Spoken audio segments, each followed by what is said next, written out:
First year polytechnic option form fill करताय आणि तुम्ही TFWSला जर यस केलाय तर ऑप्शन फॉर्म फिल करताना तुम्हाला TFWSचा तो चॉईस कोड सिलेक्ट करायचाच आहे, पण सोबत विदाउट TFWSचा सुद्धा चॉईस कोड सिलेक्ट करायचा आहे.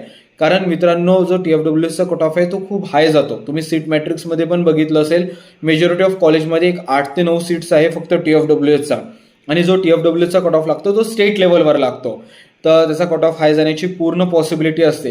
तर अशा वेळेस विथ TFWS आणि विदाउट TFWSचा चॉईस कोड तुमच्या ऑप्शन फॉर्मच्या लिस्टमध्ये असला पाहिजे. तर अजून काही पॅरेंट्स किंवा स्टुडंटला वाटेल की सर मी तर 15 ऑप्शनच घरून घेऊन गेलो होतो, पण जेव्हा ऑप्शन फॉर्म बघितला तो 30चा झाला. का बरं?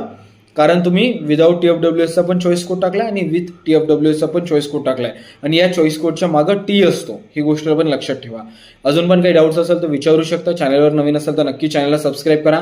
ऑलरेडी मी सगळे डाऊट्स वगैरेवर डिटेल व्हिडिओ बनवले, ते सुद्धा तुम्ही बघू शकता. Wish you all the best.